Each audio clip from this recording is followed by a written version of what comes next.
Yeah. I'm back. Yo, if you thought that all the previous episodes of Quis' Couch was something to watch, keep watching. Alright. So, my laptop was down for a while. The Quis has been, if you've been watching the last few episodes, been taking a lot of hits. You know what I'm saying? But I'm a fighter. You know what I'm saying? So I'm back. I never left, but I'm back for real. You know what I'm saying? That was a contradiction. I understand that. But what I'm saying is I'm here. I'm rejuvenated. I took a year off from writing, creating. I kind of fell back a little bit, focused on the family thing. But now, full throttle. Like I said in my last video, writing my way out. I'm leaving all of the nonsense behind. I was broken down to such a low level that my perspective is I can only go up. You know what I'm saying? When you down at the bottom, you look up, you want to just start climbing, and that's what I'm doing. Today's episode is all about hustling. Now, I work in retail, and yesterday these boys came in and stole like 30 Mitchell and Ness snapbacks, 30 hats, at least 30, just snatched them up. Then today, old boy came in and had 5 hats, another dude, and tried to exchange them for cash. Now, where you know in retail, with no receipt, you can exchange a product and get your money back when you don't got a receipt. Dude was like 7 feet tall.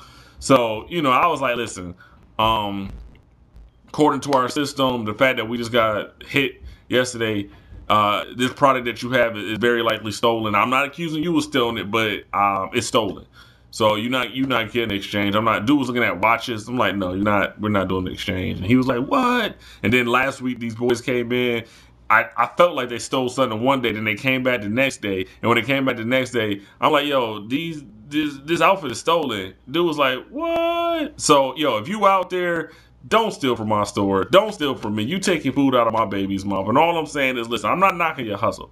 You know what I'm saying? There's a lot of, boosters out there, a lot of bootleggers. And, I know what it's about right here. You see the shirt say? Motivation. Got the stacks. Listen, it's a cold world out there. We all got to eat. And everybody got to hustle. But just don't come where I'm at. You know what I'm saying? If you see me around town, shouts out to the boys out there and the girls and the Qs. Just don't come to my place of business. Taking, you know what I'm saying? I gotta have this uncomfortable conversation with you. There's a lot of stores in the mall. There's a lot of malls. There's a lot of stores. Just don't take from mine. That's all I'm saying. You know what I'm saying? Keep it 100. You know what I'm saying? I see you out there. I know you gotta do what you gotta do. You gotta eat. You know what I'm saying? But just don't eat off of my plate. That's all I'm asking. We got reasonable prices. Come check us out. We can hook you up with a nice outfit, but come on, y'all. Let's stop the nonsense. So, speaking of hustle, Quis' Couch, I think I'm on like my 50th episode, my ratings. I got so much going on this big ass head of mine. Now it's time to start to commodify that. Now it's time to start to hustle me, my creative creations. That was a bit of a repetition, right? But yo, first off, I got this show that I'm working on right now based on retail and all stuff. I've been doing retail on and off for 15 years. So all the stuff that I've encountered, I got a show at the grind. The store where I work is a skate shop. I mean, we have a lot of different clothes, a lot of different styles. Lil Wayne's new line, Truck Fit, Diamond, Obey, LRG. So basically, it's the idea that when you work in retail, whether you're selling clothes or anything else, when you're dealing with people, you deal with a lot of crazy stuff, both behind the counter, behind the scenes, and with customers. Everything from shoplifters and boosters to, people that come in high as hell, to just little girls that have crushes on some of the co-workers, or dudes hitting on the female co-workers. I mean, it's just so much that happens when you work in retail. And I'm like an old school, like I'm older than most of the people that I work with. I'm a manager, so my interactions, I'll make references to things that happened 10, 20 years. And hey, these 16, 17-year-olds be like, what? Who's MC Hammer? What's all Married with Children? Today, this girl didn't know who Anthony Davis Jr. was. So it's frustrating that generational gap. I'm like the old dude that work at McDonald's. And, I find myself a lot of times having very interesting conversations, but I take those opportunities to teach these young cats. Before the internet, my generation, we knew who the Rat Pack was. We wasn't around when they were, but we knew who Dean Martin and Frank Sinatra was, Bing Crosby. We knew, my generation, about things that happened prior to us. In this generation, y'all are dumb as hell. Y'all have the internet, smartphones, and with the information age, you have none of it. You have no frame of reference of anything that happened before yesterday. Fail, epic fail. So my hustle, one of them is going to be putting out shows like The Grind. Another show I'm working on is called Ghetto Babies, and it's about coming up in the hood before the internet, before cell phones in the early 90s. You know what I'm saying? Growing up, Buffalo, New York, and just being a ghetto baby. You know, everybody's mom was on crack. Everybody's dad was out in the streets, in jail. You know what I'm saying? Or your mom, if she wasn't on crack, y'all definitely was on welfare. And, you know, just living in the hood. Like, your mother crackhead. Nigga, your mother crackhead. They was doing crack in my house last week. You know that. Come on. We was up playing Nintendo or Sega Genesis while there was, you know, that nasty caramelized smell was coming out of the bedroom. You know, just the idea of, like, back when I was a kid, which just seemed like yesterday, you know, you didn't have to worry about kids getting kidnapped. You know, we was out till the street lights came on sometimes during the summer. Later than that, you know, playing on the train tracks or just out in the hood, just getting into trouble, rock wars and busting TVs. It was always like a loose TV out on the street. You just throw a rock and it just explode. Oh man, hide and go get it. Just and no one ever got it. There's always a rumor that somebody got it at some point, so you always play with the illusion that you would get it. You know, you find the girl, and you be like, "Oh, I caught you. We got to do it." And I quit. Why they always quit when I caught them? You know what I'm saying? That just it didn't make sense. But then they let the cute boy with the good hair, the little light skinned boy, he caught all the girls. You know what I'm saying? Like the chicks was some good ass hiders when I came looking for them. That is still a sore topic, you know, some 20 odd years later. But so anyways, look out for Ghetto Babies. I'm producing that. I'm putting that together. You know, just the idea of coming of age. Shout out to everybody that grew up with me on French Street, Whoopo, Fudron, that whole Fillmore area, then the projects, Alphalo, Lanefield, Kentfield. You know, everybody that sat back with me, you know what I'm saying, sipping on wine coolers before we was opposed to smoking joints back in the day. You know, them little back. Remember when a strawberry Philly was 50 cents? What? You know what I'm saying? And just back in the day, just chilling, you know, going to the store, busting down food stamps. What you know about taking a food stamp and, you know, spending a quarter on some Bazooka Joe or some Laffy Taffy or a quarter water and then getting the change back, doing that 5 times and having enough to go to the movies or to New Skateland? What? Yo, New Skateland, skating was the shit. Yo, shout out to all the Buffalonians who know about the throughway skating or the New Skateland over there on damn, Ferry. Yup. Almost forgot. Nope, I remember. Yup, right, Ferry. And just back in the day, just like what life was like before you had a phone. You know what I'm saying? You had to get a girl's number, write it down, then call her before 8 o'clock. And then you fuck around, get her parents, and Lakeisha cannot get boy phone calls. Click. You know what I'm saying? Had your sister ask for it. Remember that joint? You had your sister ask for it, and then when after your sister get on the phone, get the phone.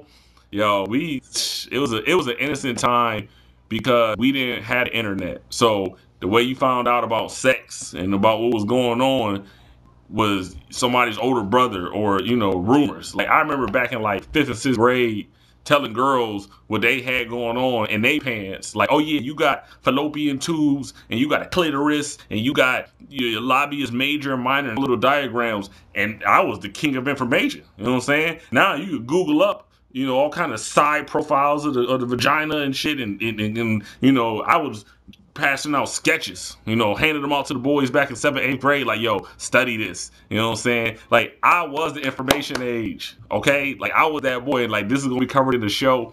And it's the idea that growing up in my era, my generation was probably the last generation of innocence. Back in the day when you sat outside and you played all night long. You know what I'm saying? Because you didn't have a PlayStation 3 or Xbox 360. You didn't have 500, 2,000, 10,000 cable channels. You know what I'm saying? You didn't have online. You couldn't. You had to play. You know what I'm saying? Bumbly rumbly and football in the streets, car continuation, all that shit. You know what I'm saying? The girls even play. It was always that tough girl that be out there playing with us, playing football. You know what I'm saying? Rain, snow, we out there playing tackle football, 2-hand touch, 5-second hold. So it's a different time now.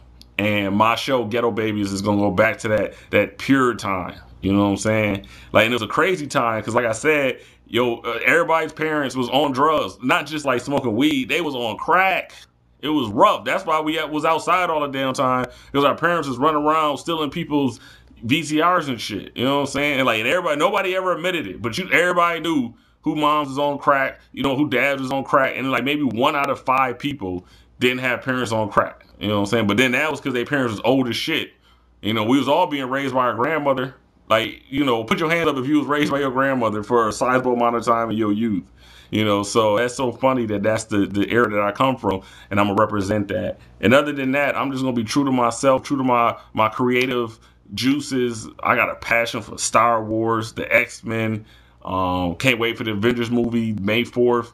And I'm gonna write from the perspective of being a young man coming of age, not only in that urban environment, but I was born in Hollywood. Being born in Hollywood, California gave me a whole nother perspective. So I was born in Hollywood, but my parents was from Buffalo. So anybody that know me know that I spent some of my time in Hollywood and most of my time in Buffalo. So I was, seeing on one hand Disneyland palm trees, and on the other hand, crackheads and hood life. So I'm gonna write from a very unique perspective where I've seen beauty, I've shown magic, I was shown the impossible, and then at the same time, I've known suffering, I've known pain, the power cut off, I've rats and roaches and dealing with home invasions and just, free lunches at Martin King Park, government cheese, like all that shit, just dealing with, the food pantries and WIC, food stamps, all that, back when food stamps were paper.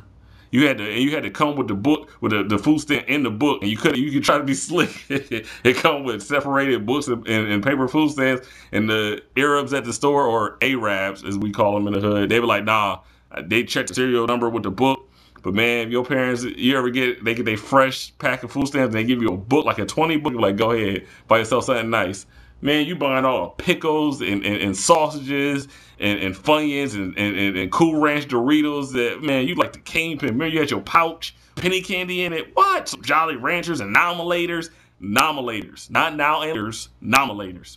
All that, you know what I'm saying? That's where I come from. That's a part of me, much as my passion for literature. So you're going to start seeing a lot of stuff. This is going to be my year in terms of just putting everything out that's inside of me. My baby, my opus, my magnum opus is The Children of the Illuminati, an epic that I've been working on for 20 years. I talked about it in other episodes. This story about ideas like love and hate. These ideas in the beginning of the time willed themselves into existence.